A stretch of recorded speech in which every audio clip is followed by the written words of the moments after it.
오늘 설교 주제는 사도들의 행적 12입니다. 사도행전과 고린도 후서를 통하여 예수님 제자들의 행적을 살펴보도록 하겠습니다. 함께 은혜 받는 시간 가지겠습니다. 먼저 이 시간을 허락하신 하나님께 기도드리겠습니다.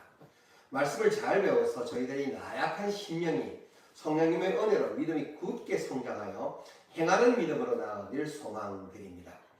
입술로 앞서지 않고 순종과 겸손으로 십자가 앞에 무릎 꿇는 저희 되길 아버지 하나님께 간구드립니다. 이 시간 성령님의 간섭하심과 도우심을 구합니다. 저희들 주님 보시기에 올바른 방향, 합당한 방향으로 인도해 주시옵소서. 예수 그리스도 이름 받들어 감사함으로 기도드립니다. 아멘. 사도행전에서 우리가 2주 전 주일 설교에서 정리된 것은 에베소를 떠난 바울이 가지고 있었던 여행 계획까지를 우리가 살펴보았습니다. 우리들이 사도 바울의 행적을 따라가며 계속 진행형으로 앞으로 나아가다 보면은 이전의 행적들을 다 헤아리지 못하고 전체적인 흐름을 이해하는데 어려움이 있을 수 있습니다.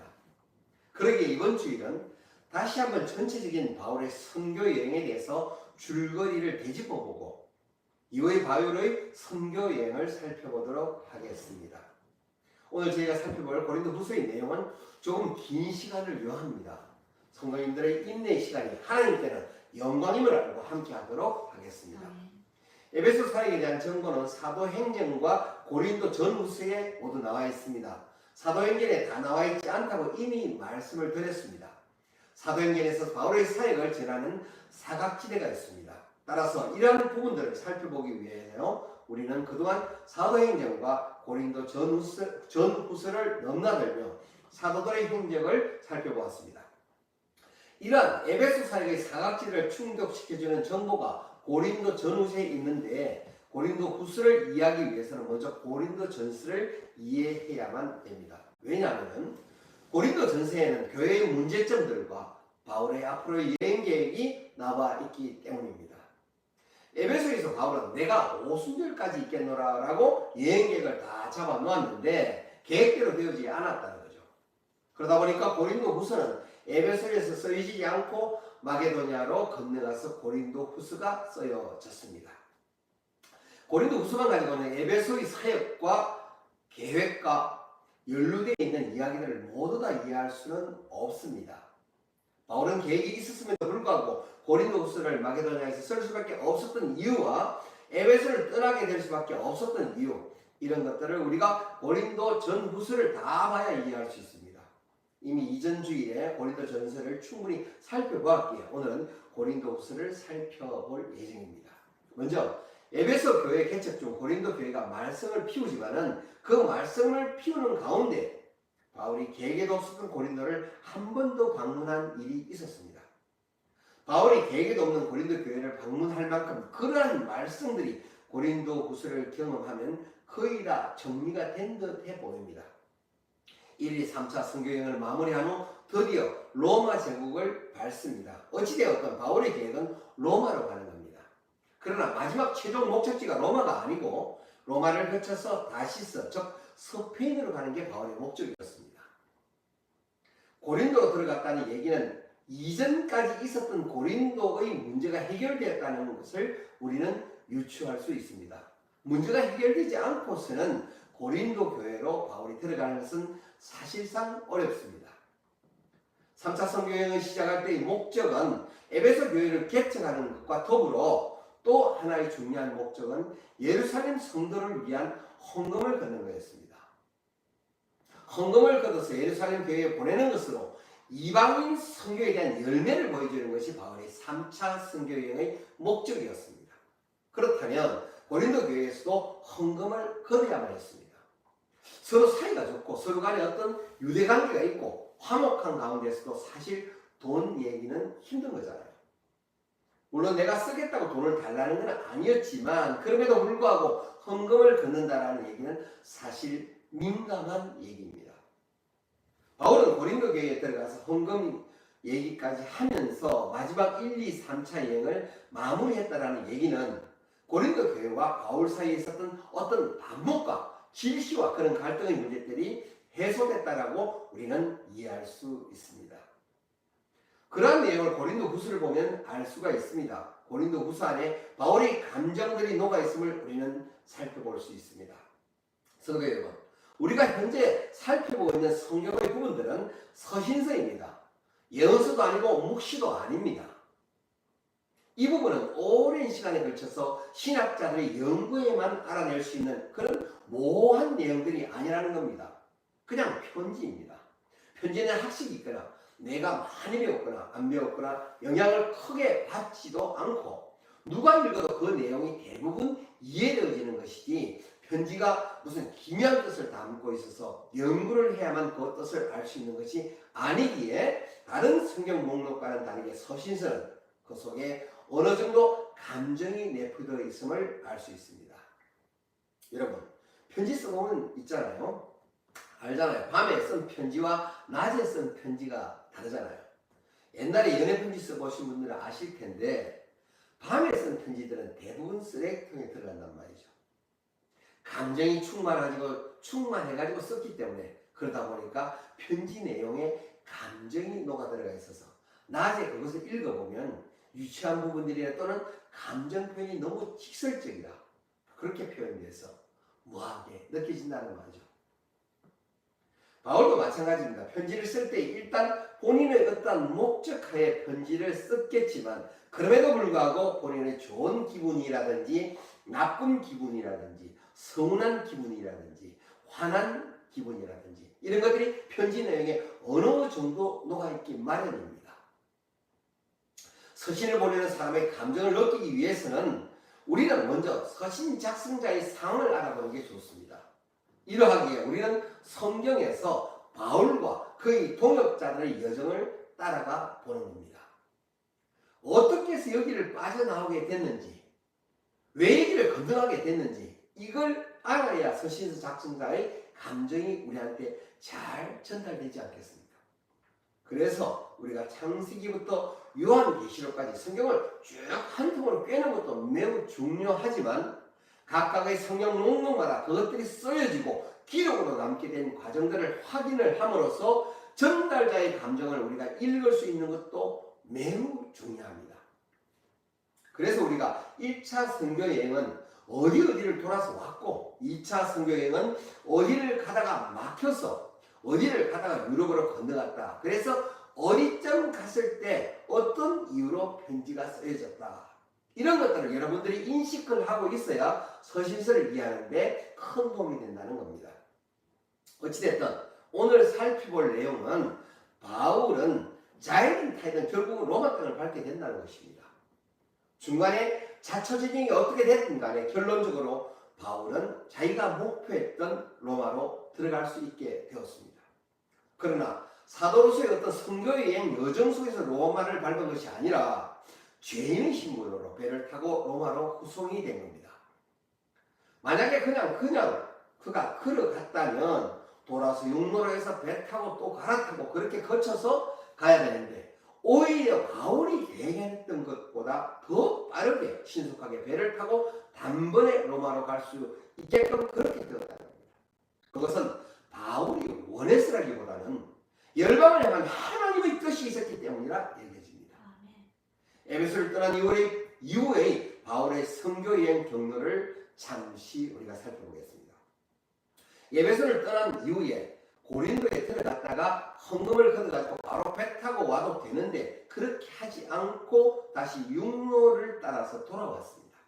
왜 그랬냐면은 배를 타고 오려고 했는데 배 속에서 바울을 암살하려고 하는 계획이 있다라는 소식을 접하고 배를 타지 않고 육로를 따라서 돌아오게 되었습니다. 물론 중간에 올 때도 많은 예언자들을 통해서 예루살렘에 들어가면 잡힌다. 옛날에 예루살렘의 기근을 예언했던 아가보라는 선지자도 그렇고 예루살렘 7집사 중 한 분인 빌립 집사의 4명의 예언자 딸들도 그랬으며 다른 바울의 제자들도 그렇게 얘기하며 말리는 겁니다. 이번에 예루살렘 가시면 편안하게 선생님이 계실 수 있을 것 같지가 않습니다. 심상치 않습니다. 분위기가 묘합니다. 이런 내용을 바울이 접했음에도 불구하고 바울은 자기가 뜻하는 바가 있어서 이것이 하나님의 뜻임을 깨달았기 때문에 죽음도 불사하고 예루살렘에 들어가게끔 되었다는 겁니다.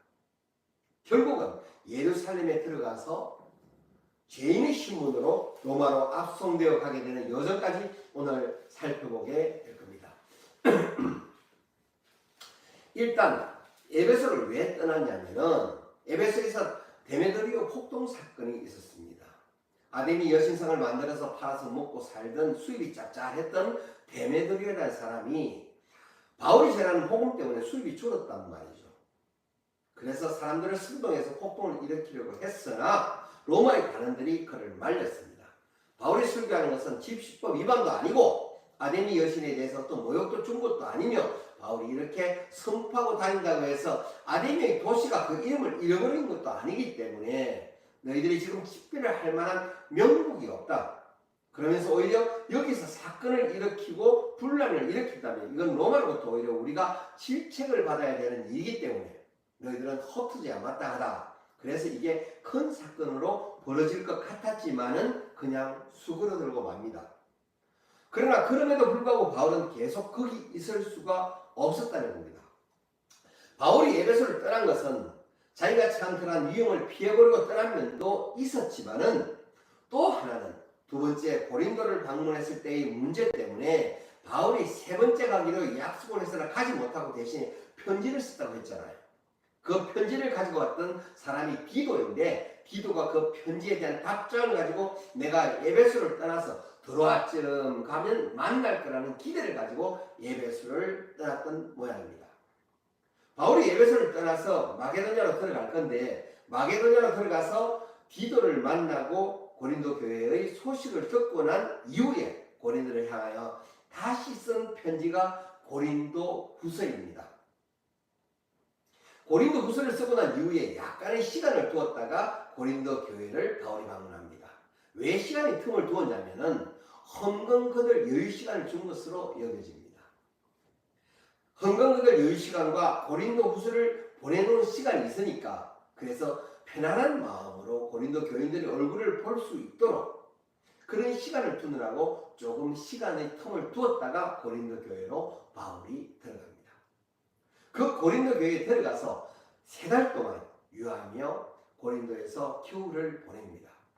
바울이 고린도에서 겨울을 나면서 로마를 향하여 쓴 책이 바로 로마서입니다. 로마서 그러면 성도님께서 조금은 어렵게 생각을 합니다. 다른 서신서보다는 로마서를 어렵게 생각하는 이유는 복음의 본질이 들어가 있기도 하고 1차적인 편지라는 생각보다는 이게 어떤 영적인 의미, 즉 신학적인 어떤 정리를 담고 있다는 생각을 하다 보니까 어려운 겁니다. 하지만 우리가 그렇게 어렵게 보지 말고 편지의 일환으로 우리가 로마서를 보자는 겁니다. 성경이 어렵다는 생각이 들면 받아들이기가 쉽지가 않습니다. 음식을 위해서 말하자면 먹고 싶은 생각이 사라진다는 것이죠. 색깔도 이쁘고 향도 좀 있어야 되고 그래야 뭔가 좀 먹고 싶은 생각이 드는 거지 그냥 딱딱하게 굳어서 있다라고 생각하면 씹어 먹을 염두가 나지 않는 겁니다. 그러니까 우리는 로마서라든지 요한계시록 등에 대해서 먼저 그러한 선입견을 버리시는 게 좋습니다.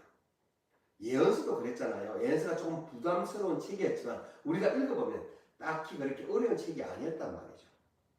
조금만 설명드리면 읽을 수 있는 책이었습니다.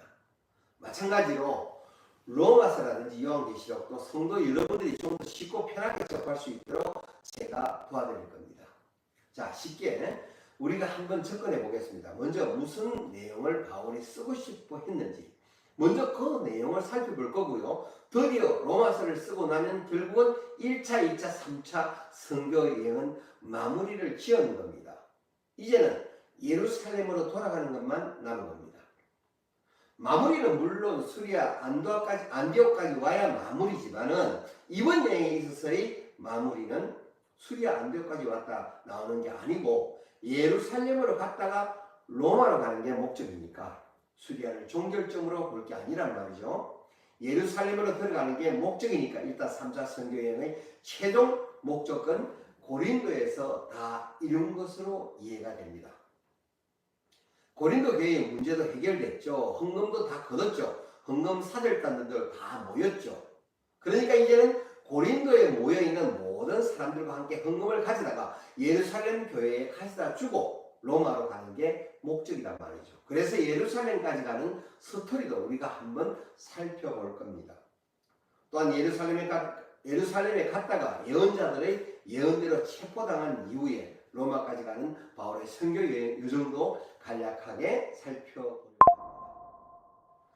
사도행전에서 20장을 넘어가면은 21장부터 뒤에 28장까지 나오는 내용은 그렇게 어려운 내용은 아닙니다. 거기에는 연관된 성경 목록도 특별히 없습니다. 그냥 내용을 읽고 숙지하시면 됩니다. 우리가 사도들의 행적을 살펴보면서 사도행전을 기초로 해서 바울의 행적을 살펴보았지만은 사도행전에 나와 있지 않는 내용들이 많다 보니까 그 사역과 관련된 고린도 전후서를 세세히 살펴볼 수밖에 없었습니다. 사도행전 20장 앞부분까지만 고린도 후서가 연결되어 있고 사도행전의 끝부분은 로마 감옥에 갇혔다는 것으로 끝을 맺습니다. 로마 감옥에서 쓴 4권의 옥중 서신이 있습니다. 지금 드리는 말씀에 조금은 어폐가 있을지 모르지만 어쨌든 성경을 읽어 나가는 중에 우리가 새로운 그 사도행전 20장 이후부터는 내용을 발견하기는 어렵습니다. 그러니까 우리가 뭐만 보면 되느냐면은 사도행전에 있는 내용만 좀 드라마틱하게 여러분들이 이해하시면 된다는 겁니다. 기행문이잖아요. 어떻게 해서 로마까지 가게 됐다는 데 대한 기행문이기 때문에 그렇게 기행문을 보는 것처럼 여러분이 보자는 말씀을 드리는 겁니다. 이후 로마 감옥에서 쓴 4권의 옥중 서신 에베소서, 빌립보서, 골로새서, 빌레몬서를 끝으로 바울의 사역이 종결됩니다. 그런데 바울이 로마에서 미결수로서 자유롭게 셋집에 유할 수 있을 정도의 어떤 권한을 받고 감옥이라고 하기에는 좀 편안한 가택연금 형태의 생활을 했던 모양입니다. 그러다가 풀려났습니다.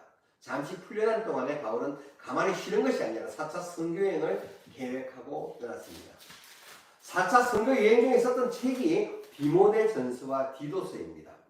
그렇게 바울에게는 또 다른 계획이 있었음에도 불구하고 네로의 기독교에 대한 박해가 시작되면서 기독교인들이 모든 문제들을 뒤집어쓰고 잡혀 들어가는 과정에서 바울까지도 또다시 2차 투옥이 되어야만 했습니다. 그래서 그 2차 투옥된 상태에서 마지막으로 바울이 남긴 서신서가 디모데 후서입니다. 바울이 맨 처음에 쓴 편지는 데살로니가 전서이고 맨 마지막에 쓴 편지는 디모데 후서이며 서신에서 바울 자신이 이제 달려갈 길을 다 달려갔다라고 하는 그런 언지를 통해서 내가 이제 죽을 때가 다 된 것을 알고 있는 그런 바울의 마음을 우리가 알 수 있습니다. 그 차디탄 감옥에 누워서 덮을 외투 하나 없이 죽었던 바울이 과연 그것이 그냥 헛된 죽음이었겠습니까? 우리가 거기까지 쫓아가 봐야 된다는 겁니다. 바울 또한 우리하고 동일한 성정을 가진 사람입니다. 사람이 아무리 믿음이 좋고 열심히 있는 사람이라지만 그 또한 성정이 있는 사람이란 말이죠. 우리는 바울의 행보를 쫓아가면서 우리가 과연 바울과 같은 마음으로 그러한 여정을 걸어가야 함을 다짐하며 하나님께서 우리들을 사용하심을 기도하며 나아가야 할 것입니다. 우리는 예수님의 제자로서 하나님의 말씀을 깨달았잖아요. 깨닫고 나서 다시 세상으로 돌이킨다면 용서받을 길이 없습니다. 우리가 이미 복음의 맛을 봤다면, 이미 진리의 맛을 봤다면 다시 군중 속에 돌아가서는 안 됩니다. 우리도 바울의 하나님 순종을 쫓아가야 됩니다. 바울이 쫓아서 사도행전 29장을 새롭게 써내려가는 주인공이 바로 우리들이 되어야 합니다. 성경 안에서 바울이 있고 성경 안에서는 12제자가 있지만 하나님이 갖고 계신 그 책 속에는 우리들의 이름이 들어가 있어야 될 것입니다. 비록 내가 40년을, 50년을, 60년을 그렇게 몇십 년을 세상 가운데 살았다 할지라도 남은 20년, 30년, 40년 그보다 더 많은 시간을 이제는 예수님의 제자로 살아야 된다는 그러한 각오로 성경을 다시금 여러분들이 하나하나 묵상해 가면서 예수님을 다시금 만났으면 좋겠습니다. 먼저 에베소 교회에서의 어떤 사건들을 좀 보고 지나가겠습니다. 고린도후서 13장 1절에 마게도냐에서 고린도로 내려가는 것이 세 번째라고 바울이 얘기를 하면서 이번에는 내가 꼭 갈 거다라고 얘기하는 것은 지난번에 내가 3번째 간다 그랬는데 못 갔다라는 부분을 부연하고 있는 내용입니다. 그런데 왜 3번째냐? 2차 때 들어가고 지금 들어가면 2번째인데 왜 3번째냐면 그 중간에 한 번은 자기가 의도하지 않았던 방문이 있었다는 겁니다. 왜 계획되지 않는 그런 방문이 있었습니까? 사실은 고린도 교회에 문제들이 많았습니다. 고린도 교회의 문제를 가지고 편지를 써가지고 왔던 스데바나 부드나도 아가이고가 고린도 교회 내에 있던 문제들을 적어가지고 바울 선생님한테 해결해 달라고 들고 왔었단 말이죠. 그건 말고도 다른 사람들의 소식을 통해서 바울은 이미 고린도 교회에 문제가 있다라는 소식을 이미 알고 있었습니다. 그런데 그 고린도 교회 안에서 소속 문제와 관련된 그것과 연루된 도덕적인 어떤 문제와 연루된 사람들이 바울의 사도권을 인정하지 않는, 바울의 사도권에 저항하고 대항하는 그 사람들과 연관이 있는 사람들이라는 것을 바울이 알게 된 겁니다. 그래서 이것은 도대체 지금 편지 가지고는 해결될 일이 아니다. 내가 직접 대면해서 이 문제를 해결해야 되겠다라고 판단을 한 것입니다. 사람이 편지를 해서 되는 일도 있고 전화를 해서 되는 일도 있지만 직접 만나서 해결해야 되는 일도 있습니다. 또한 바울의 입장에서는 자기 사도권 문제는 굉장히 절대전형의 문제였습니다. 앞으로 그가 전해야 될 복음과 연관된 문제이기 때문에 그가 해결되지 않으면, 그것이 해결되지 않으면 앞으로의 행보는 다 물거품이 될 수밖에 없는 바울에게는 굉장히 중요한 문제였습니다. 그런데 그것을 선동하는 자들이 고린도 교회의 문제를 일으키는 자들과 관련이 있었기 때문에 바울은 직접 고린도를 갈 수밖에 없었습니다. 바울이 급해서 배를 타고 에게를 건너서 바로 고린도로 들어갔습니다. 그런데 들어갔는데 해결됐으면 좋은데 서로 말만 하는 겁니까? 자꾸 말싸움만 커지는 겁니다. 그래서 일단 논쟁을 멈추고 내가 갔다가 다시 오마 하고 왔는데 생각해 보니까 지금 또 가봤자 다시 또 얼굴을 붉힐 것 같은 생각이 든다는 거죠.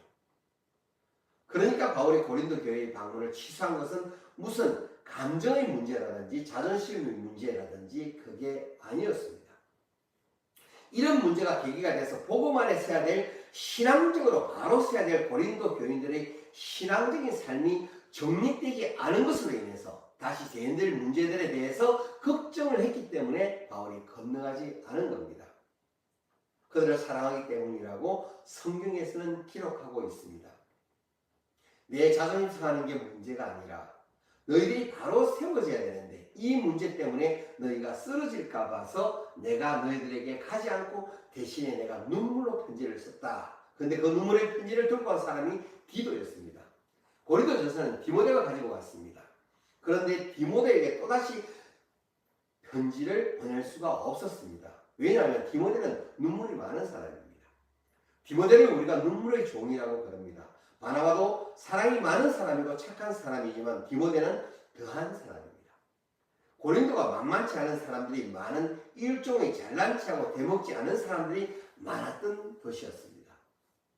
그런 아주 포악하기도 하고 굉장히 거친 고린도 사람들에게 눈물이 많은 디모데를 보내봤자 약한 모습으로 울다 올 뿐이기에 바울은 디모데를 보내지 않고 디도를 보내기로 한 것입니다.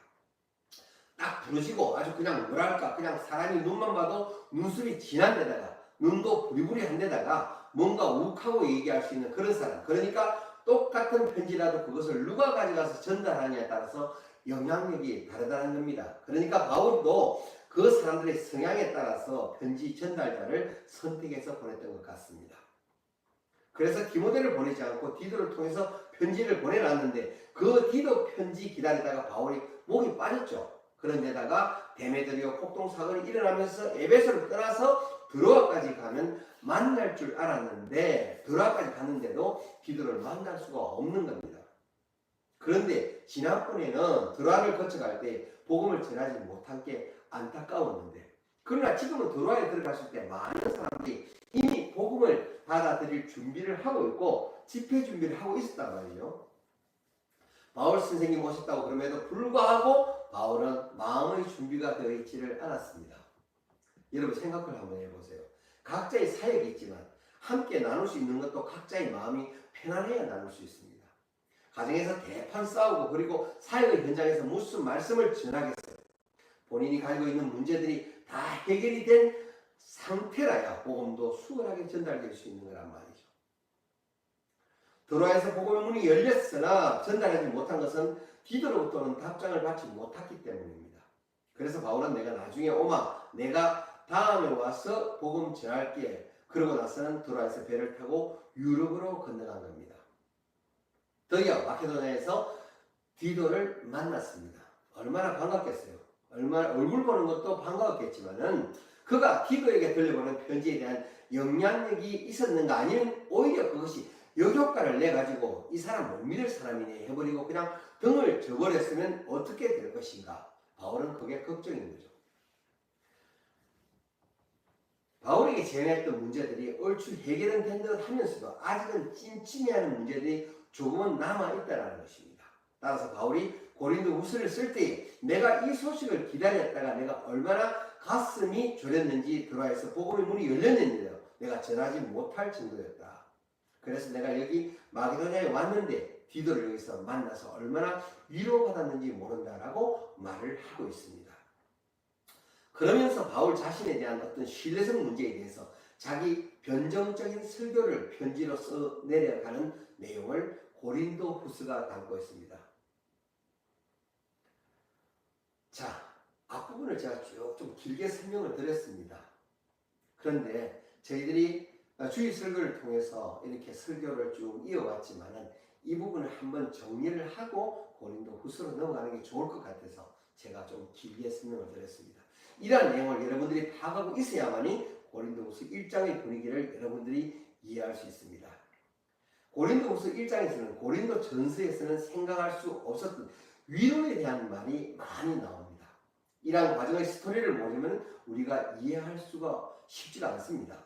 고린도후서 1장 1절에 사도된 바울과 형제 디모데는 고린도에 있는 하나님의 교회와 또 온 아가야에 있는 모든 성도에게, 여기서 아가야는 아테네, 고린도, 갱그레아에 있는 지역을 모두 아가야 지방이라고 합니다.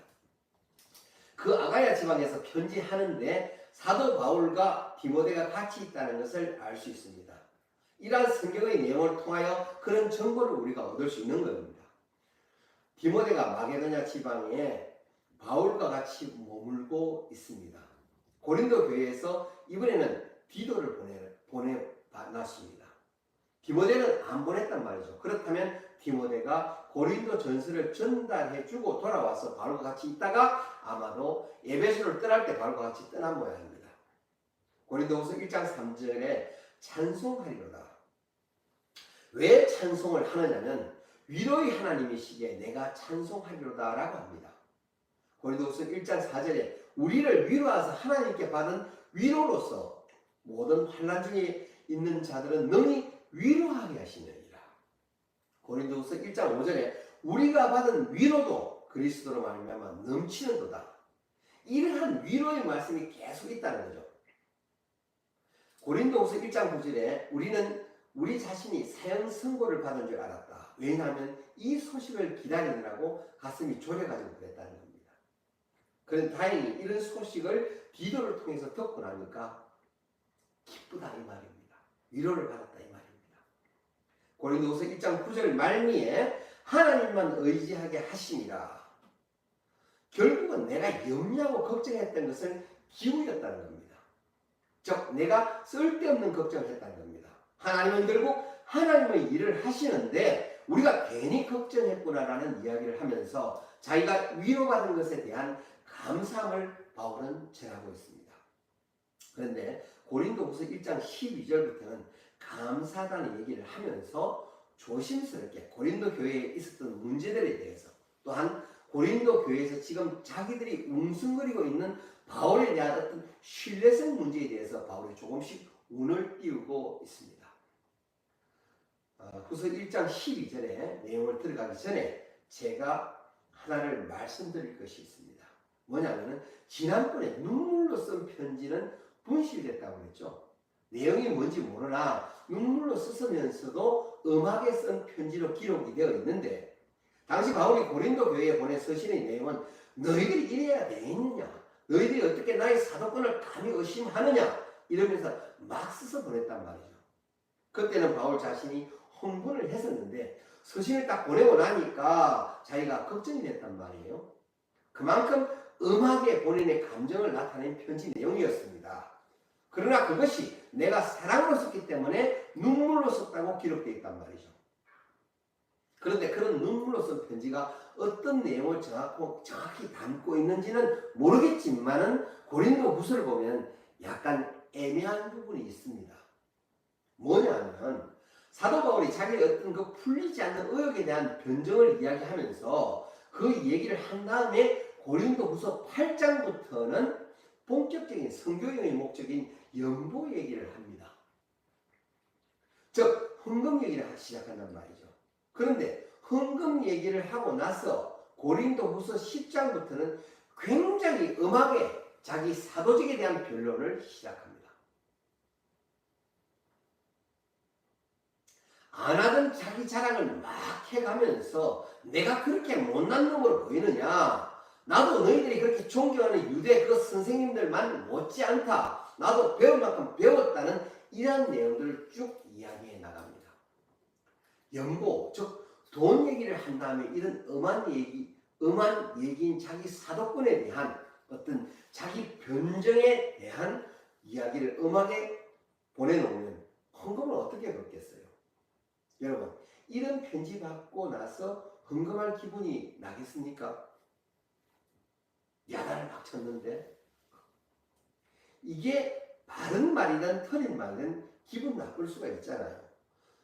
서신에서 앞으로 좀 엄하게 했을지라도 뒷부분은 부드럽게 이야기를 하다가 그래, 이건 내가 너희를 사랑해서 그런 거니까 나 오해하지 말아라, 이렇게 되는 게 보통 우리가 이해할 수 있는 편지 내용이자 형태가 되는 것이지 않겠습니까? 그래서 하는 얘기인데, 내가 조금 있다가 너희를 방문할 건데 조금 헌금 좀 걷어놓으면 좋겠다, 이렇게 편지를 써내려가는 것이 일반적이지 않겠습니까?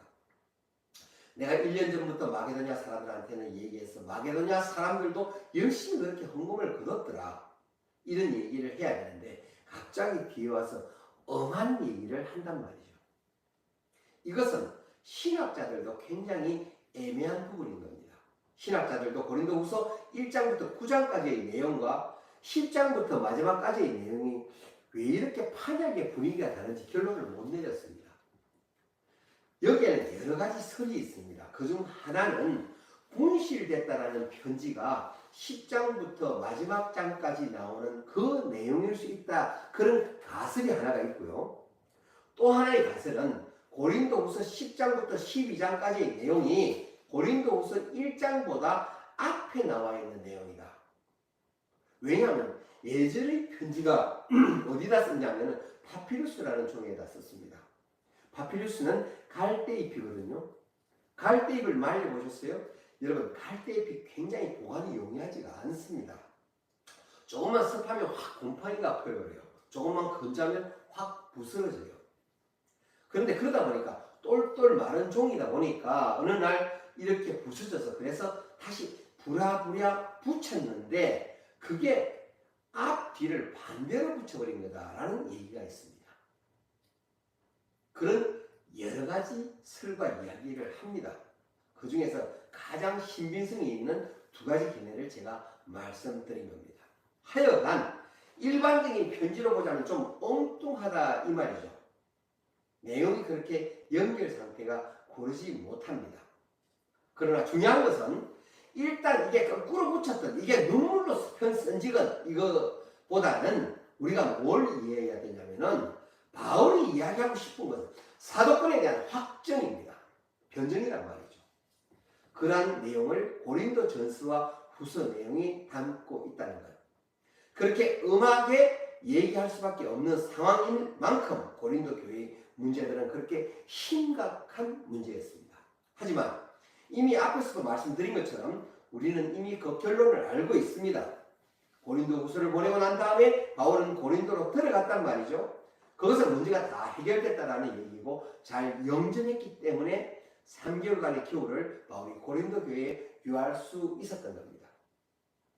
그렇게 받아들이지 않고 이 편지 때문에 기분이 확 잡쳐가지고 찜찜했다면은 고린도 교인들이 3개월이 아니라 3일을 머물기도 가시방석이었겠죠. 그렇죠. 우리가 친척집에 머무는 것도 사실은 하루 머물기도 굉장히 힘든데 나를 영접하지 않는 곳에 3개월을 머문다는 게 쉽지가 않은 겁니다. 고린도후서가 앞뒤 순서가 바뀌었던 또는 고린도후서의 일부분이 눈물로 쓴 편지가 바울의 사도권이 잘 변정이 되었고 그렇게 다시 바울에게 돌아온 사람들이 생겼다라는 게 중요한 겁니다. 고린도후서 1장 13절에 오직 너희가 읽고 아는 것 외에 우리가 다른 것을 쓰지 아니하노니 너희가 끝까지 알기를 내가 바라는 것은 이 말은 너희 중에 나의 서신이 진실하지 못하고 모종의 저희가 숨겨져 있다는 논리로 동조하는 이들이 있었음을 시사를 하고 있고 그것에 대해 바울은 자신의 서신은 표면적으로 드러난 의도 외에는 다른 의도가 전혀 숨겨져 있지 않다는 것을 표현하고 있습니다.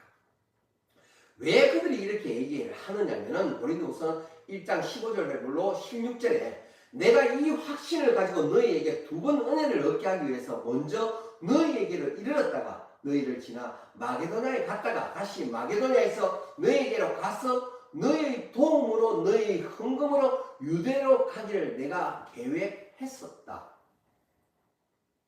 그런데 내가 너희에게 그렇게 얘기해 놓고도 가지 않은 것은 내가 약속을 지키지 않은 그런 사람이 아니다. 내가 말로 가겠다고 해놓고서 미안하다 바빠서 못 가겠다라고 하는 이랬다 저랬다는 사람이 아니라는 겁니다.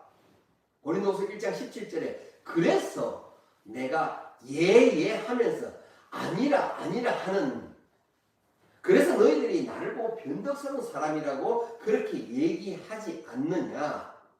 내가 그런 소문을 들었는데 나는 사실 그런 사람이 아니고 나한테는 다른 의도가 있었다는 겁니다. 고린도후서 1장 23절에 내 목숨을 걸고 하나님을 정인 세워가면서 하는 소리가 내가 다시 고린도에 가지 아니한 것은 너희를 아끼려고 그랬다는 거다. 다 이유가 있어서 그랬다는 겁니다. 고린도후서 2장 1절을 보겠습니다. 내가 다시는 너에게 근심 중에 나아가지 아니하기로 결심했기 때문이다. 그 이유가 고린도후서 2장 2절에 내가 너희를 근심하게 한다면 내가 근심한 자밖에 나를 기쁘게 할 자가 누구냐. 다시 읽겠습니다. 2장 2절 고린도서 내가 너희를 근심하게 한다면 내가 근심하게 한 자밖에 나를 기쁘게 할 자가 누구냐. 이게 뭔 소리인지 잘 모르시겠죠. 설명드리자면 고린도 교회를 2차 선교 여행 때 바울이 개척을 했습니다. 그러니까 바울이 교회를 개척함으로써 바울은 적어도 그 사람들에게 있어서는 사도라는 겁니다. 자기가 복음으로 낳은 자녀들이란 말이죠.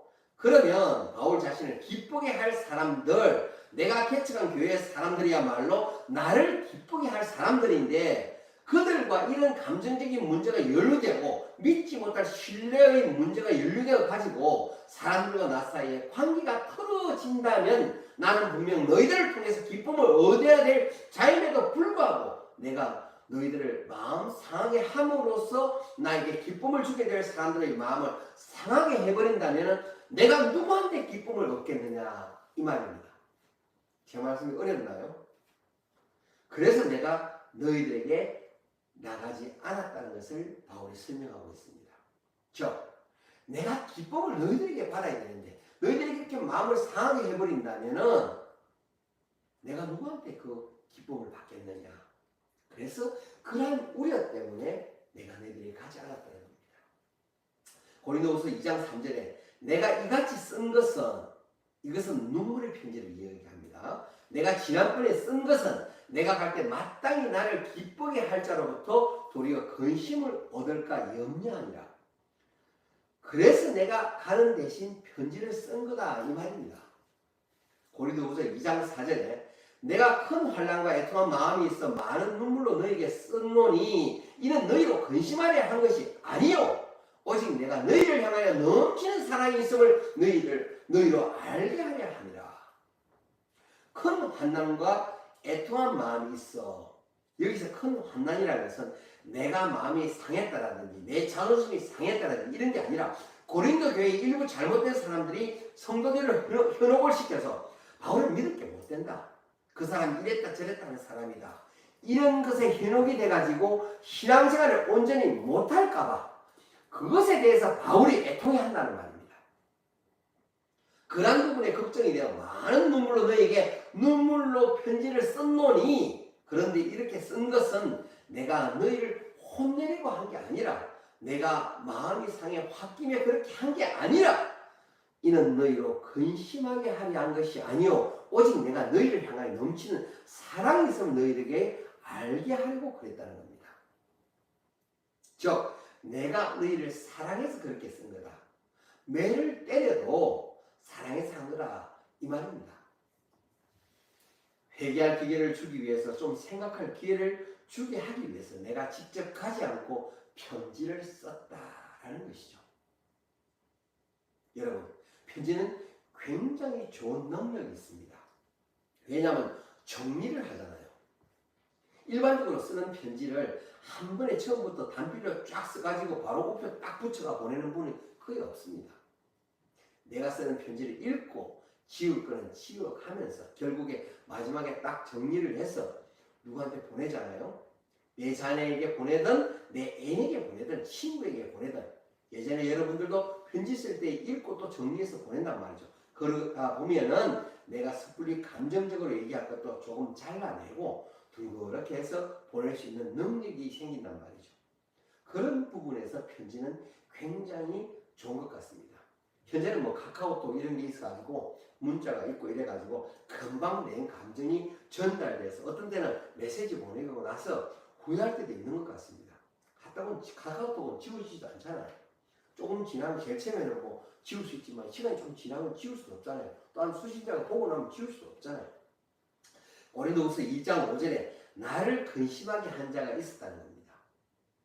그 근심하게 한 자가 누구냐 하면 고린도 교회에서 문제를 일으킨 사람들인데, 그 사람들이 바울의 사도권에 대해서 의심하는 사람들과 연루가 되어 있다는 거죠.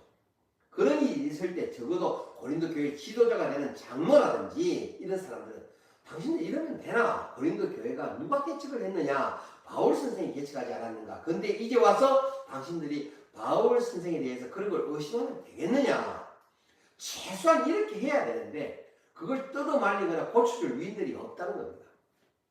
오히려 그런 사람들까지도 나쁜 사람들 편에서 바울을 대적했던 것으로 여겨집니다. 그런데 겨우 그 눈물의 편지를 보낸 이후에 그래도 대다수 많은 사람들이 다시 바울 편으로 돌아와서 그래도 자기들이 뉘우치고 아직까지 뉘우치지 않은 사람들을 징계하고 혼내는 그러한 어떤 과정들이 있었던 모양입니다. 그러니까 고린도후서 2장 6절에 뭐라고 하냐면, 이러한 사람들이 많은 사람들에게서 벌 받는 것이 마땅하다. 여기서 벌을 받았다, 이건 책망이에요. 비난입니다. 비난을 받는 게 당연하고 마땅하다. 그런즉 그렇게 비난을 받았다면 자기들 나름대로 반성을 했을 것 아니냐. 그러니까 그 사람들을 내칠 필요까지는 없다는 겁니다. 여러분, 유대교는 공회가 있습니다. 그리스도인들도 그리스도인들만의 모임이 있습니다. 자기들 나름대로 회의에서 축출하는 케이스가 있습니다. 어떤 데 축출을 하느냐면은 도저히 그리스도인이 복음이 받아들여지지 않거나 거짓 사도이거나 이럴 때는 축출을 하는데, 어떻게 축출을 하느냐면 성부와 성자와 성령 이름으로 내가 너희를 세상에다 낳아주노라 이렇게 합니다. 세상으로 보내노라 이렇게 선포를 하면은 그 사람은 버림을 받은 겁니다. 언젠가 그 사람은 죽임을 당합니다. 유대인에게 죽임을 당하든 아니면 열심 그리스도인들에게 죽임을 당하든 그 사람을 죽이게끔 내버려 두는 겁니다. 그들 생각으로는 죽임을 빨리 당해야지 차라리 더 오래 살면서 죄 짓는 것보다 낫다 싶어서 그냥 그렇게 자기네 회에서 축출을 해버리는다는 말이죠. 그런데 지금 바울이 얘기하고 싶은 건, 내가 너에게 그런 편지를 썼던 것은, 눈물의 편지를 썼던 건 그 사람을 내쫓아서 완전히 영혼까지 망하게 하라고 하라고 내가 너희들에게 그런 편지를 쓴 게 아니다. 너희들이 충분히 징계를 했다면은, 너희들이 충분히 비난하고 책망을 했다면은 그 사람은 반성했을 것이고, 반성을 했다면 굳이 그에게 영혼까지도 구원받지 못하게끔 할 만큼 그렇게 엄하게 할 필요는 없다라는 것이죠. 고린도후서 2장 7절에 너희가 차라리 그를 용서하고 위로할 것이니 그가 너무 많은 근심에 잠길까 두려워하노라 이렇게 말합니다. 구원에서 멀어질까 바울은 걱정을 하고 있는 겁니다. 그 사람들이. 고린도후서 2장 9절에 너희가 범사에 순종하든지 그 정거를 알고자 하여 내가 이걸 썼노라. 내가 쓴 대로 너희들이 복종하고 순종하는지를 알아보려고 했던 것이지 그 교인들의 어떤 신앙을 바로 잡아주려고 했던 것이지 범죄자 처벌하는 게 나의 목적은 아니었다는 겁니다.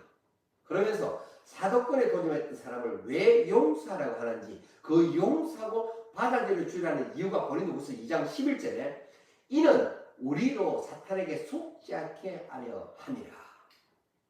이 말씀은 사탄은 결국 교회를 갈라지게 하는 게 목적이라는 겁니다. 여러분들도 그런 사탄의 시각을 볼 줄 알아야 합니다. 내 감정의 문제보다는 교회 공동체가 어떻게 되느냐, 공동체의 운명이 나의 한마디로 행동으로 어떻게 될 것인가를 항상 염두에 두셔야 되며 그러한 거시적인 안목을 신앙인들은 겸손하게 가져야 됩니다. 고린도서 2장 12절에 내가 그리스도의 복음을 위하여 드로아에 이름에 주 안에서 문이 내게 열렸으되 내가 내 형제 디도를 만나지 못하러 내 심령이 편하지 못하여가지고 에베소 사람들과 작별하고 마게도냐로 갔다가 거기에 마게도냐에서 내가 디도를 만나게 됐다는 겁니다. 그런데 이상하게 바울의 편지가 여기서 삼천포로 살짝 빠집니다. 바울이 좀 그런 면이 있어요. 줄거리를 쭉 잡아 얘기해야 되는데 다른 데는 약간 비껴나갑니다. 우리가 고린도 후서 2장 13절을 읽었으면 그 다음에 계속 나와야 되는데 그 다음에 어디로 연결되면 고린도 후서 7절 5절로 갑니다. 7장 5절로 가서 연결시켜 성경을 읽어야 됩니다. 고린도 후서 7장 5절로 6절 잠깐 가보겠습니다. 제가 우리가 마게도냐에 이르렀을 때에도 우리가 육체가 편하지 못해서 밖으로는 다툼이고 안으로는 두려움이라. 그러나 낙심한 자들을 위로하시는 하나님이 디도를 통하여 우리를 위로하셨다. 앞에서부터 볼 때 이렇게 연결돼야 됩니다. 고린도후서 2장 13절에서 고린도후서 7장 5절로 6절 이렇게 연결돼야 문맥상 맞는 것입니다. 그런데 바울은 고린도후서 2장 13절 이후에 딴 얘기를 한단 말이죠. 어쨌든 연결이 그렇게 된다는 걸 생각하시면서 중간에 바울 자신의 오해도 풀고 하고 싶은 얘기도 중간에 바울이 집어넣습니다.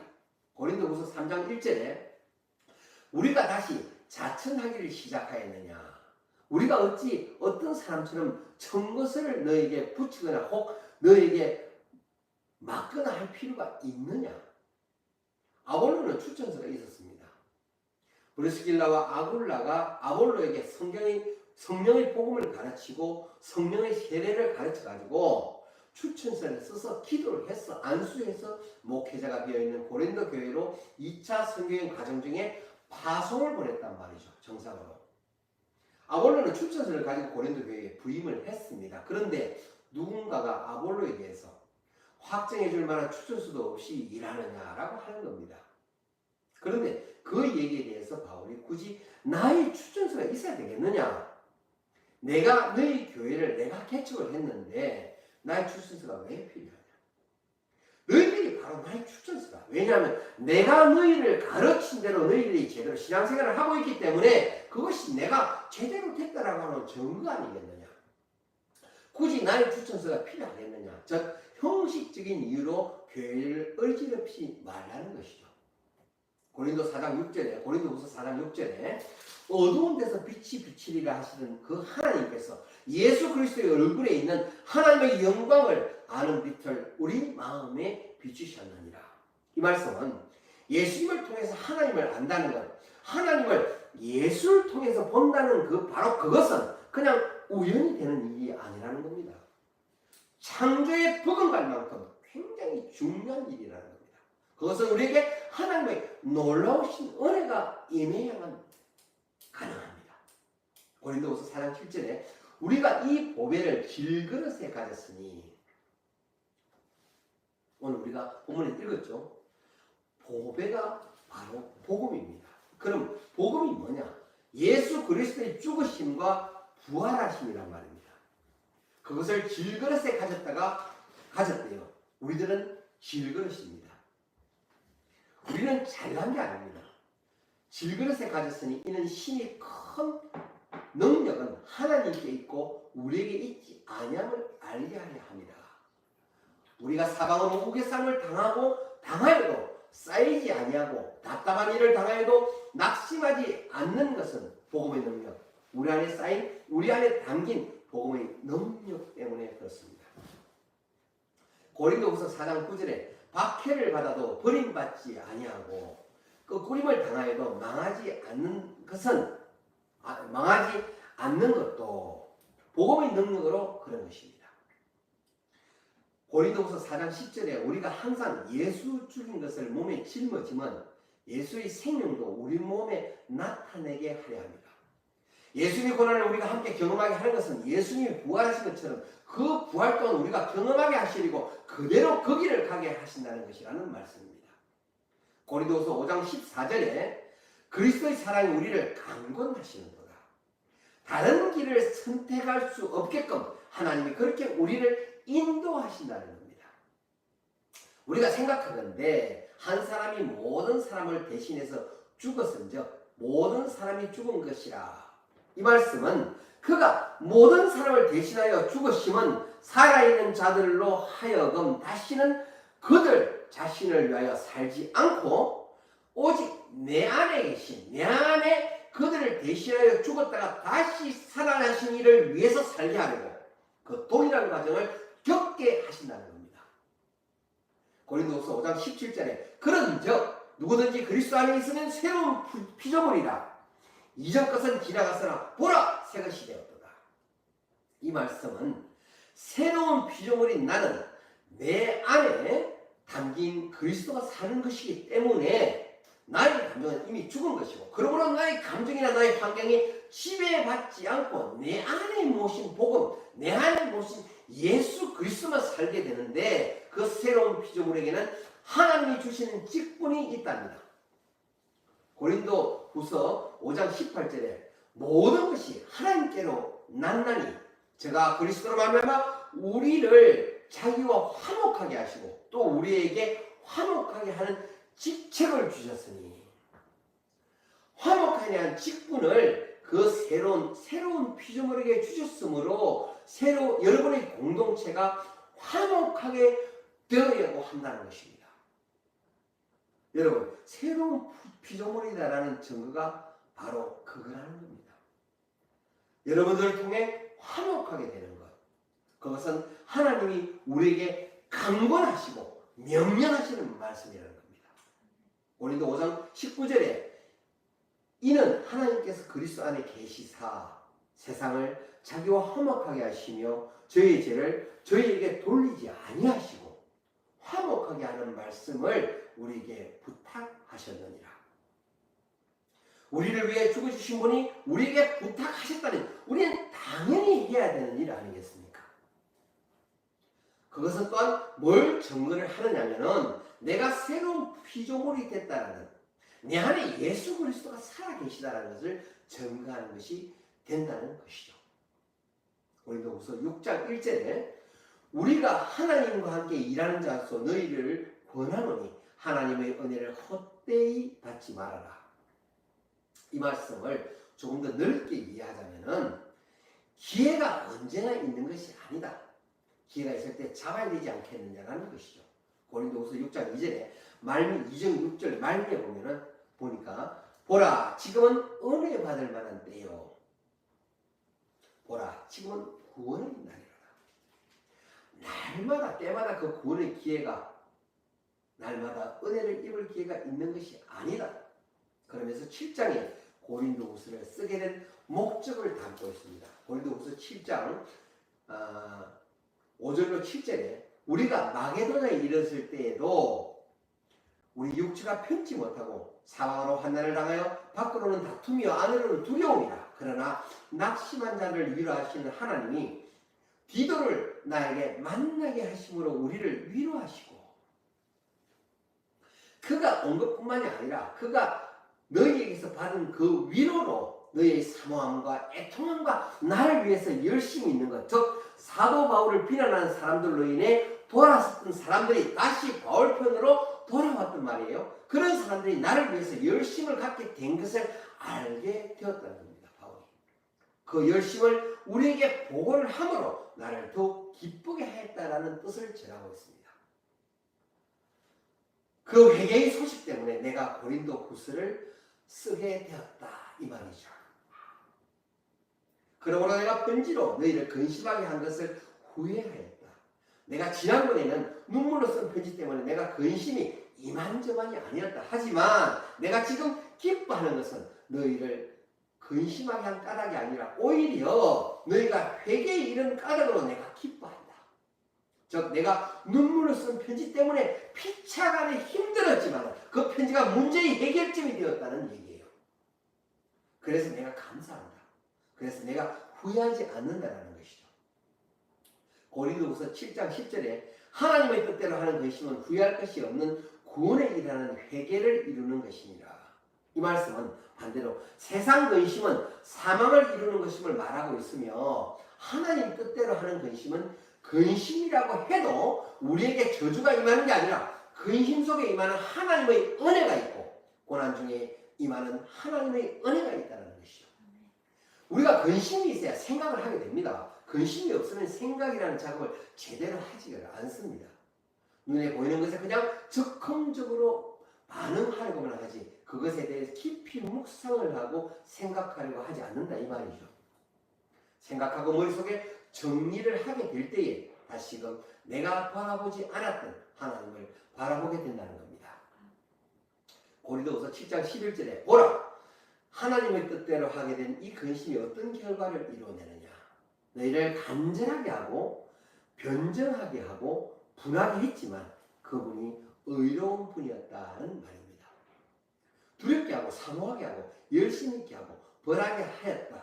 다시 말하면 교회의 질서를 바로 잡게끔 만드는 역할을 했다는 말입니다. 따라서 그러한 것이면 너에게 복이 되는 거였다 이 말이죠. 고린도후서 7장 14절에 내가 그에게 너희를 위하여 자랑한 것이 있더라도 부끄럽지 아니하니 우리가 너에게 이런 말이 다 참된 것 같이 디도 앞에서 우리의 자랑한 것도 참되게 되었도다. 이 말씀은 내가 디도를 보낼 때 네가 가면 해결될 거야. 그 사람들 그렇게 나쁜 사람들이 아니란다. 고린도 교회 가면은 내가 마치 간 것처럼 너를 영접해 줄 거야. 그러니까 걱정하지 말고 갔다 와라.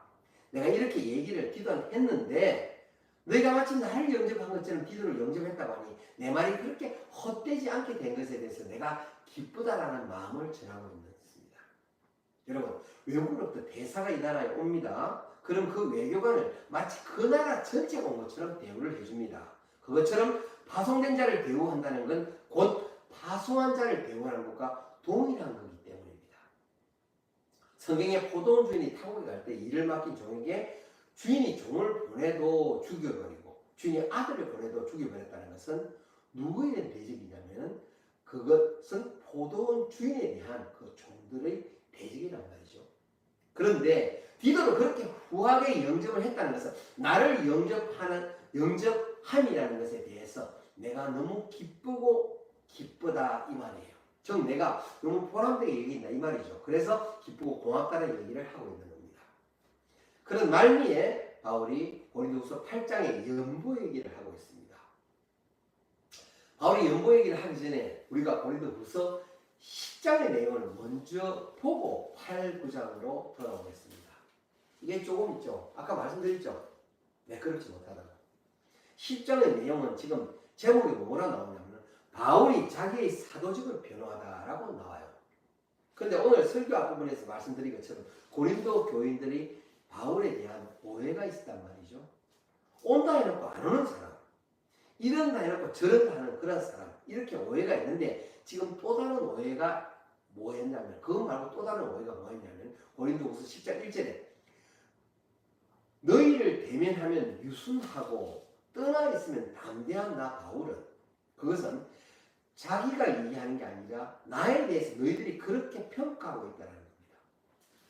고린도후서 10장 2절에 우리를 육신에 따라 행하는 자로 여기는 자들에 대해서 내가 담대히 대하는 것 같이 너희와 함께 있을 때에 나로 하여금 그 담대한 태도로 대하지 않게 하기를 구하노라. 내가 편지 쓸 때만 그렇게 엄하다고 얘기를 했는데 내가 너희를 만났어도 엄할 줄 몰라서 그런 게 아니니까 내가 이후에 너희를 만났어도 편지 쓴 것처럼 내가 너희를 그렇게 대하지 않도록 원인 제공을 너희들이 하지 말라는 겁니다. 고린도후서 10장 7절에 너희는 외모만 보는도다. 만일 사람이 자기가 그리스도에게 속한 줄을 믿을진데 자기가 그리스도에게 속한 것 같이 우리도 그러한 줄을 자기 속으로 다시 생각할 것이라. 바울이 못생겼습니다.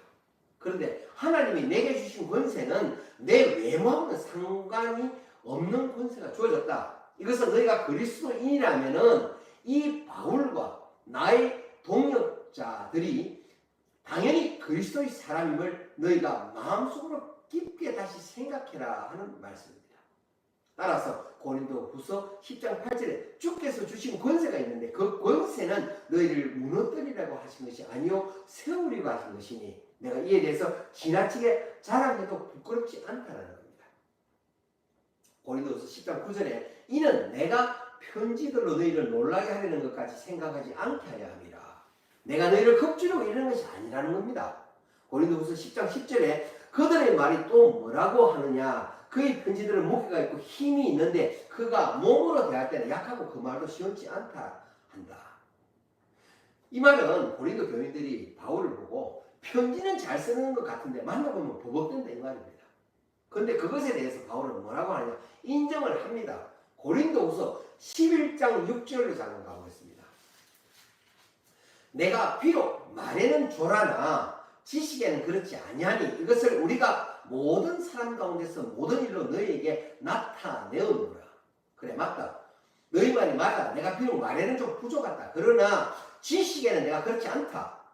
너희가 내가 말하는 것처럼 지식도 그렇게 어리버리한 줄 아는데 나는 나를 낮추고 나는 내가 가지고 있는 지식은 배설물로 여긴다. 내가 이러니까 너희가 나를 아주 못난 사람인 양 생각하는 모양이라는 겁니다. 뿐만 아니라 고린도서 11장 7절로 9절에 내가 너희를 높이려고 나를 낮춰서 하나님의 복음을 값없이 너희에게 전함으로 죄를 지었느냐? 내가 너희를 섬기기 위해서 다른 여러 교회에서 요를 받는 것을 탈취한 것이야. 또 내가 너희에게 있어 용도가 부족하되 아무에도 누를 끼치지 아니함은 마게도냐에서 온 형제들이 나의 부족함을 보충하였습니다. 내가 모든 일에 너희에게 폐를 끼치지 않게 하기 위해서 스스로 조심하였거니와 또 조심하리라. 이 말씀은 너희들이 또 나보고 뭐라 그러냐면 돈 안 받고 설교한다고 하는데 이 당시에 강한 고린도 사람들은 돈을 받았습니다.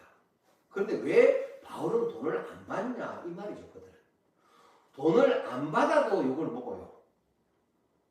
돈을 안 받아도 자기가 사도로서의 어떤 그런 자신감이 없으니까 자기가 권위에 대한 자신감이 없으니까 돈 달라는 얘기를 못하는 거지. 이렇게 그들이 얘기하고 있다는 겁니다. 근데 내가 직업적인 연사도 아닌데 내가 너희들한테 돈 안 받은 게 그게 무슨 죄냐 이 말이에요. 바울은 앞에서 읽은 고린도후서 11장 8절에 내가 너희를 섬기기 위해서 다른 여러 교회에서 요를 받는 것은 탈취한 것이다. 내가 너희를 섬기기 위해서 다른 교회에서 비용을 받은 것은 내가 지금 생각을 해보면은 탈취한 것처럼 됐다. 내가 빌립보 교회라든지 다른 교회에서 헌금을 조금 받았다. 그 헌금 가지고 내가 너희들을 섬기면서 내가 너희들한테 해가 되지 않게 하려고 돈도 안 받고 내가 이렇게 섬겼는데 그렇게 따지자면 너희들한테 돈을 안 받은 것은 그들한테 받아가지고 너희 교회에 목회를 했으니까 그들한테는 빼앗은 거나 다름없지 않느냐라는 것이죠. 고린도후서 11장 9절에 내가 마게도냐에서 온 형제들, 마게도냐라는 것은 빌립보 교회를 얘기하는 겁니다. 빌립보 교인들은 가난하면서도 열심히 섬겼습니다. 마지막으로 마게도냐에서 온 형제들이 나의 부족한 것을 보충하였느니라. 내가 모든 일에 너희에게 폐를 끼치지 않으려고 스스로 조심하고 또 조심했다라는 말입니다. 고린도후서 11장 10절에 아가야 지방에서 나의 이 자랑이 막히지 아니하리라. 내가 앞으로도 그럴 거라는 겁니다. 앞으로도 내가 니들한테 내가 돈 받나 안 받나 지켜보라는 말입니다. 고린도 11장 11절에 내가 너희를 사랑하지 아니함이냐 하나님이 아시느니라. 내가 감정적으로 지금 너희들한테 화가 나가지고 내가 다시 돈 받나 안 받나 두고 봐라 이런 게 아니다라는 이 말입니다. 그것은 내가 너희를 사랑하기 때문에 그만큼 내가 너희들에게 폐도 끼치지 아니하고 복음 전하고 싶어서 이 복음이 순수하게 너희들에게 전해지게 하기 위해서 내가 그런 사랑으로 한다는 것을 하나님은 아신다라는 뜻을 바울이 그들에게 전하는 것입니다. 이런 얘기를 했으니 서로 간에 서먹서먹해졌겠죠. 이러한 돈 문제 때문에 지금 서먹서먹했다 이 말이에요. 고린도후서 11장 12절로 13절에 내가 하는 것을 또 하리니 기회를 찾는 자들의 그 기회를 끊어 저희로 하여금 그 자랑하는 일에 대하여 우리와 같이 되게 하려 함이로라. 저런 사람들은 거짓 사도요 교회의 역군이니 자기를 그리스도의 사도로 가장하는 자들이니라. 나는 내가 형 그대로 앞으로도 그렇게 하겠다. 거짓 사도들이 하는 일은 이런 건수를 만들어 가지고 사랑의 관계를 맺으려고 하는 우리의 노력을 그냥 단절시켜 버리려고 애쓰고 있다라는 말입니다. 고린도후서 11장 5절에 가보겠습니다. 11장 5절. 고린도후서 11장 5절. 나는 지극히 크다는 사도들보다 부족한 것이 조금도 없는 줄 생각하노라. 내가 돈도 안 받지? 너희 말처럼 내가 말도 버벅대지? 이렇게 하니까 내가 정말 못난 줄 생각하는 모양인데 내가 내 자랑 좀 해야 되겠다. 바울이 자신의 잘남을 이야기하고 싶은 것이 아니라 복음이 각 없어질까봐 지금 자기의 사도권을 이야기를 하고 있는 겁니다. 고린도후서 10장 13절로 다시 가겠습니다. 고린도전서 10장 13절로 다시 가겠습니다. 그러나 우리는 분량밖에 자랑을 하지 않고 오직 하나님이 우리에게 분량으로 나누어 주신 그 분량의 한계에 따라 하노니 곧 너희에게까지 이런 것이라. 그러나 우리는 분수 이상의 자랑을 하지 않고 오직 하나님이 우리에게 나누어 주신 그 범위와 한계를 따라서 하노니 곧 너희에게까지 이런 것이다. 내가 조심스럽게 한계를 지켜서 자랑을 좀 한다 이 말이죠. 고린도후서 10장 17절 자랑하는 자는 주 안에서 자랑할지니라. 내가 내 자랑을 하려 원칙을 가지고 자랑을 하려고 한다는 것이죠. 고린도서 11장 1절에 원컨대 너희는 나의 좀 어리석은 것을 용납을 해라. 내가 지금 사도직 변론을 한 것 때문에 내가 어쩔 수 없이 지금 내 자랑을 좀 해야 되겠는데 그걸 좀 너희들이 받아들여줘라 이겁니다. 고린도서 11장 2절에 내가 너희를 정결케 한 처녀로 한 남편인 그리스도께 드리려고 중매함이로다. 내가 이렇게 고난을 받아가면서도 열심히 일한 것은 너와 하나님을 맺어주기 위해서 내가 그렇게 일한 거다라는 말입니다. 고린도서 11장 16절에 내가 다시 말하노니 누구든지 나를 어리석은 자로 여기지 말라. 바울이 왜 자꾸 이런 얘기를 하느냐면은 자기 스스로 자랑해야 되는 것에 대해서 좀 찜찜해하는 겁니다. 그러면서 뭐라고 하느냐면 고린도후서 11장 19절에 너희는 지혜로운 자로서 어리석은 자를 기쁘게도 용납을 하는구나. 이건 지금 고린도 교인들을 비꼬고 있는 겁니다. 고린도후서 11장 20절에 누가 너희를 종을 삼거나 잡아먹거나 사로잡거나 자고하다 하거나 뺨을 칠지라 너희를 용납을 하는도다. 그들은 스스로 높여서 너희를 잡아먹으려고 하는 자들인데 너희들은 잘도 용납을 하는구나. 너희들 하나님께로 연결을 시켜주려고 이렇게 소개시켜주려고 하는 사람들인데 내 말은 안 받아들이면서 너희를 잡아먹으려고 하는 거짓 선생들의 말은 잘도 받아들이고 있구나. 이 말입니다. 고린도서 11장 21절에 그러므로 나도 담대하리라. 따라서 나도 좀 담대하게 자랑을 좀 해보마. 그렇게 하니 나도 이제 내 자랑을 좀 크게 해보겠다. 그러면서 고린도후서 11장 22절에 저희가 히브리인이냐? 나도 그러하며 저희가 이스라엘이냐? 나도 그러하며 저희가 아브라함의 씨냐? 나도 그러하며 뭐 나는 뭐 그렇게 스펙이 빠진 줄 아느냐? 나도 그들에게 빠질 게 하나도 없다는 겁니다. 그러면서 바울은 자기가 결코 빠지거나 모자라는 사람이 아님을 나타냅니다. 고린도후서 12장 9절에 내가 이르기를 내 은혜에 네가 족하도다. 이는 내 능력이 약한 데서 온전하여짐이라 하시니라. 이러므로 도리어 크게 기뻐함으로 나의 여러 약한 것들에 대해 자랑하리니 이는 그리스도의 능력으로 내게 머물게 하려 함이라. 내가 약한 것들을 자랑하는 이유는 그 약함 속에서 하나님의 강함이 드러나기 때문이라는 겁니다. 고린도후서 12장 14절에 보라 내가 이제는 세 번째 너희 가기를 준비하였으니 너에게 폐를 끼치지 아니하리라. 내가 이번에 반드시 간다. 지난번에 간다고 안 갔지만 이번에는 반드시 내려갈 거다. 그러나 이번에 내려갈 때도 내가 너희들한테 폐 끼치지는 않을 거다. 내가 구하는 것은 너희들의 재물이 아니고 오직 바로 너희다. 내가 돈가물에 가는 것이 아니라 내가 진짜 바라는 건 바로 너희들이라는 겁니다. 그런데 사람들은 이런 말을 또 한대요. 고린도후서 12장 16절 17절에 어떤 이의 말이 내가 너에게 짐을 지우지도 아니하였는지라도 교활한 자가 되어 너희를 속임수로 취한다니 앞에서는 나는 돈 안 받습니다. 나는 하나님의 은혜를 전하기 때문에 나는 돈 안 받는 사람입니다. 이 말입니다. 무슨 말이냐면은 어떤 이들이 말하기를 내가 너에게 짐을 지우지 아니했는지라도 교활한 자가 되어 너희를 속임수로 취한다고 한다. 즉 앞에서는 돈을 안 받는다. 그러나 뒤로는 어떤 짓을 한다 이 말이죠. 그러나 나는 돈을 안 받는다라고 딱 못을 박아서 얘기합니다. 왜? 나는 하나님의 은혜를 전하기 때문에 돈을 안 받는 사람이라고 바울은 얘기하는 겁니다. 고린도서 12장 17절에 내가 너희에게 보낸 자 중에 누구로 너희의 이득을 취한 적이 있더냐? 나를 뒤에 오는 사람들이 내 이름으로 누가 돈 달라고 하느냐라고 말을 하며 고린도후서 12장 19절에 너희는 이때까지 우리가 자기 변명을 하는 줄로 생각하는구나. 자기 명성을 위해서 지금 변호하고 앉아있네. 그렇게 너희들이 생각할 수도 있겠지만은 이것은 내가 내 명성을 위해서 있는 것이 아니라 내 자존심을 위해서 하는 거 있는 것이 아니라 고린도후서 12장 19절 끝에 모든 것은 너희의 덕을 세우기 위함이다 라고 결론을 짓습니다. 그리고 이어서 말하길 지금 내가 너희를 보러 가려는 내 마음은 고린도후서 12장 20절에 두려워한답니다.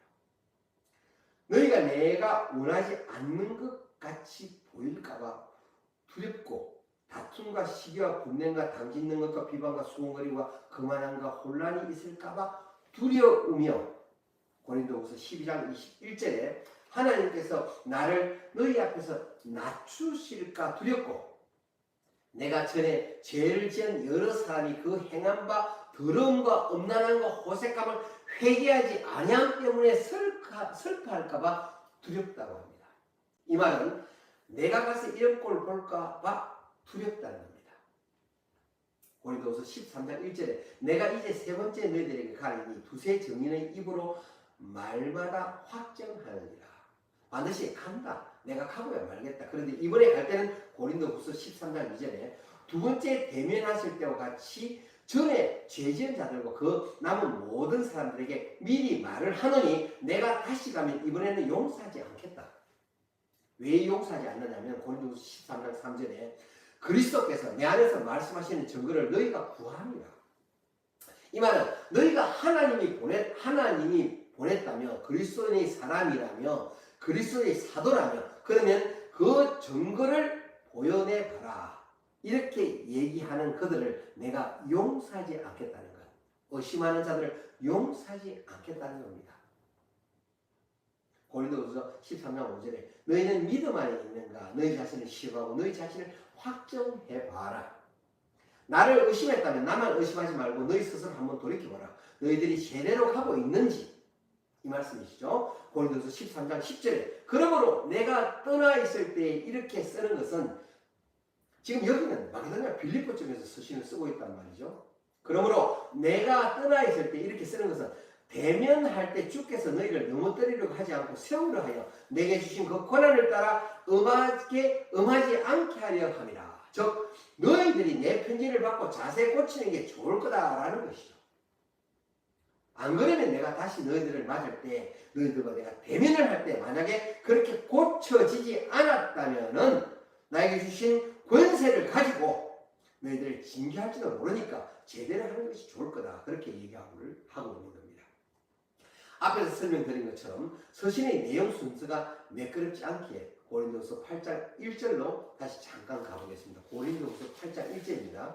형제들아 하나님께서 마게도냐 고인들에게 주신 은혜를 우리가 너에게 알게 하노니. 지금 마게도냐에 있잖아요. 마게도냐 교인들이 많은 시련 가운데 그들의 넘치는 기쁨과 극심한 가난에도 불구하고 풍성한 연보를 넘치도록 하였다고 말합니다. 고린도서 8장 3절로 4절에 그들이 힘대로 할 뿐 아니라 힘에 지나도록 자원하여 그 은혜의 성도 섬기는 일에 참여함에 대하여 우리에게 간절히 구하니. 고린도서 8장 7절에 말미에 8장 7절 말미에 보면 그 은혜에도 풍성하게 할지니라. 고린도서 8장 10절에 이 일은 너희들이 1년 전부터 하겠다고 했던 건 아니냐. 원하여 시작하였다면 너희들이 성취도 하기를 바란다고 말합니다. 고린도후서 8장 12절에 할 마음만 있으면 있는 대로 받으실 터요 없는 것을 받지 아니하시리라. 억지로 하지 말고 없는 것은 받지도 아니하실 거니까 너의 재정 상태 살펴서 미리미리 준비하라고 얘기를 하는 겁니다. 억지로 집 팔아 땅 팔아 다 갖다 바치라는 얘기가 아닙니다. 고린도서 8장 13절에 왜 내가 어려움 중에 헌금을 하게 하느냐면은 이는 다른 사람들은 평안하게 하고 너희는 공고하게 하려는 것이 아니요 균등하게 하려 합니다. 나 같은 그리스도인 몸된 교회인데 너무 못 살거나 너무 잘 살거나 이러지 않도록 균등하게 하기 위해서 이렇게 헌금하라고 하는 거라고 말을 하고 있습니다. 고린도서 8장 16절에 너희를 위해서 같은 간절함을 기도의 마음에도 주시는 하나님께 감사하노니 그가 구함을 받고 또 간절함으로 자원하여 너희에게 나아갔고 또 그와 함께한 형제를 보내었으니 그와 함께 보낸 형제가 누구냐면 헌금 받아가지고 오는 사람을 말합니다. 바울이 그래서 혼자 가지고 오는 게 아닙니다. 돈은 손을 대지 않습니다. 바울은 누가 필요하냐? 헌금 사절단이 필요한 겁니다. 그 사람을 말하고 있습니다. 그래서 지난번에 갈라디아 교회를 거쳐올 때도 더베점 거쳐올 때 더베로부터 같이 온 사람들이 있었거든요. 헌금을 가지고 같이 이렇게 전달할 사람들, 즉 정인을 말하는 겁니다. 고린도서 9장 2절에 내가 너희를 위하여 마게도냐인들에게 아가야에서는 1년 전부터 준비하더라고 내가 자랑을 좀 했었다. 바울이 아가야 사람들한테는 마게도냐 얘기를 하고 마게도냐 사람들한테는 아가야 얘기를 해가면서 헌금을 서로 독려를 하고 있습니다. 고린도후서 9장 3절에 그런데 이 형제들을 보낸 것은 이 일에 내가 미리 기도와 다른 사람을 보내어 헌금 준비해 놓으라고 한 것은 이 일에 너희를 위한 우리의 자랑이 헛되지 않고 내가 말한 것 같이 준비하게 하려 합니다. 이 말씀은 마게도냐에서 헌금 걷어가지고 마게도냐 대표도 나고 같이 내리를 가는데 막상 아가야 사람들은 1년 전부터 헌금 준비한다라고 얘기하고서는 마게도냐에서 헌금을 만들어서 이 어려움 중에 헌금 가지고 내려갔는데 아가야에는 헌금이 안 거쳐져 있어서 급하게 주섬주섬 그때야 주머니에서 헌금을 꺼내는 일이 있다면 바울이 말한 게 거짓이 되잖아요. 그렇게 되면 너희들 체면도 안 쓰고 내 체면도 안 쓰니까 미리 연보를 준비해라 라고 합니다. 고린도후서 9장 5절에 이러므로 내가 이 형제들로 먼저 너희에게 가서 너희 전에 약속한 연보를 미리 준비케 하도록 권면하는 것이 필요한 줄 생각하였느니 이렇게 준비해야 참 연보답고 억지가 아닙니다. 자, 이 말씀은 그러므로 연보를 미리 준비하게 하도록 고민하는 것이 필요하다고 바울은 판단을 해서 그들에게 서신으로 그의 뜻을 전하고 있습니다. 그러니까 우리가 서신서나 복음서를 보면 그냥 영적인 얘기만 있는 게 아니라 자세히 들여다보면 우리 안에 있는 그런 현실적인 문제들을 모두 다 담고 있는 겁니다. 교회 안에서 연보가 필요합니다. 헌금이 필요합니다. 그 헌금 가지고 목회자들 월급 주는 데 쓰는 것이 아니라 선교에도 필요하고 교회가 운영되는 데도 필요하고 사랑을 나누는 데도 이런 데 필요하단 말이죠. 교회가 제대로 교회로 서 있게 하기 위해서 교회 내 교회에서만 서 있는 게 아니라 내 교회만 그렇게 서는 것이 중요하지 않고 다른 연약한 교회들도 같은 지체로서 같이 서 있어야 된단 말이죠. 그렇다면 그 몫을 감당해야 되는 교회가 있어야 되지 않겠습니까? 그래서 그 헌금 얘기를 한 것으로 이 고린도 부서 편지를 마칩니다.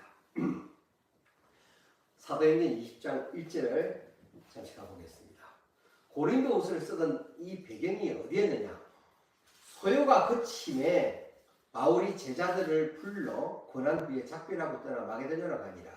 여기서 말하는 소요는 데메드리오 폭동 사건을 말합니다. 마게도냐에서 쓴 게 고린도 후서라 그랬죠. 그 지방으로 다녀와서 여러 말로 제자들에게 권하고 그리고 나서 어디로 갔대요? 헬라에 이르러. 그 헬라가 바로 고린도다 이 말이죠. 고린도를 헬라라고 하고 고린도라고도 하고 아가야 지방이라고 하고 그렇게 얘기를 합니다. 그 헬라에 이르러 쓴 내용이 뭐냐? 이 헬라에 이르러서 거기에 석 달 동안 겨울을 나면서 그 중요한 바울이 무엇을 저술합니까? 로마서를 저술합니다. 여기서 잠깐 로마서에 대해서 말씀을 드리고 넘어가겠습니다.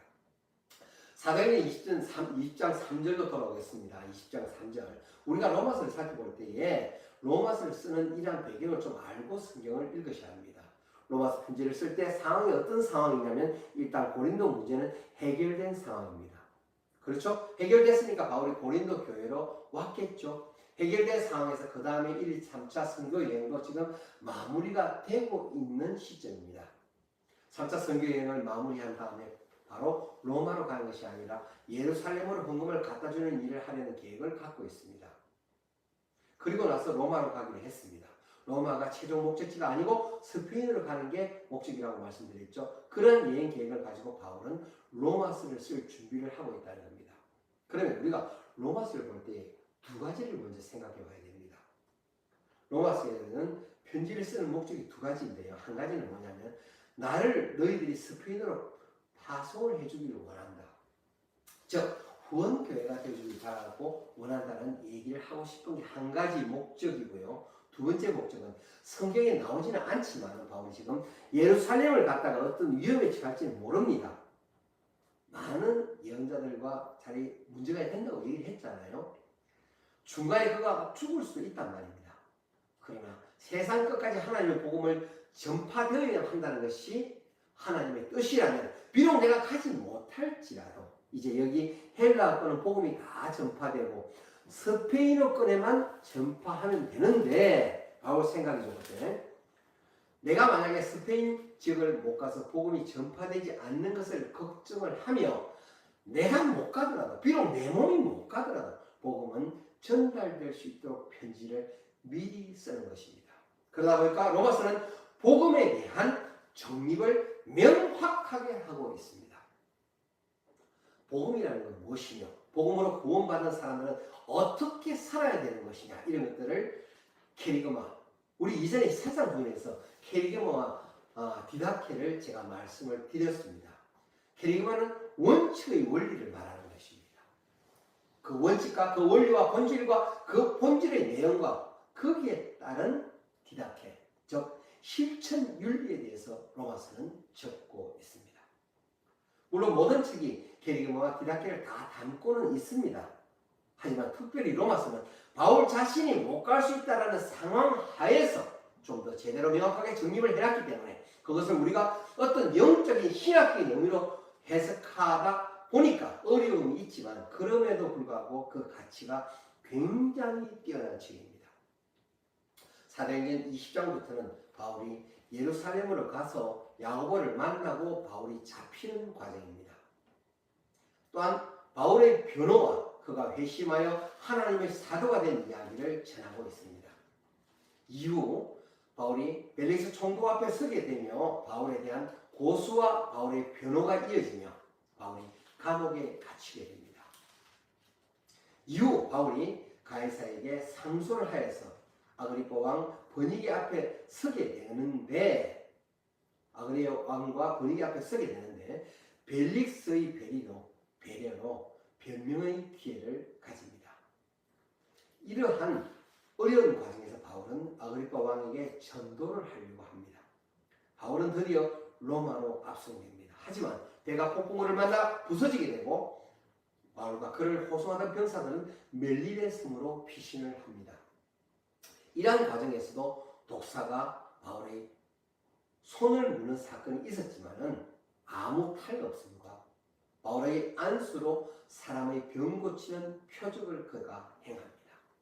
석 달 후에 알렉산드리아 배를 타고 로마에 이르게 됩니다. 로마에 도착한 바울은 그가 지키는 군사에게 또한 전도를 합니다. 바울은 어떠한 상황에서도 죽음 앞에서도 그의 전도의 사명을 저버린 적이 없는 예수 그리스도의 충실한 사도였습니다. 다음 주에는 로마서를 통하여 바울이 무엇을 말하고 싶은 것인지를 알아보도록 하겠습니다. 기도하겠습니다. 하나님 아버지 감사합니다. 모든 어려운 가운데서 오로지 복음 전도에 힘을 다하는 사도와 동역자들의 행적을 바라보며 하나님을 향한 그들의 순종을 저희들이 조금이라도 배우고 따르고자 합니다. 그동안 저희들은 하나님이 원하시는 믿음의 삶을 살아내지 못했습니다. 우리들이 말씀 앞에서 겸손히 무릎으로 항상 주님 앞에 나아가기를 기도드립니다. 입으로만 믿음 있는 양 그럴싸하게 말하고 행동은 따르지 않는 자 되지 않기를 주님께 간구드립니다. 항상 내가 먼저가 아니라 타인을 위해서 배려하는 마음과 행동을 나타내게 하시고 그 모든 과정 가운데서도 사랑으로 행하게 하여 주시옵소서. 하나님께 영광 올려드리기에 모든 정성을 다하는 저희 되도록 붙잡아 주시옵고 성령님의 동행하심을 구하고 믿으며 겸손으로 나가는 저희 되기를 예수 그리스도 이름으로 기도드립니다. 아멘.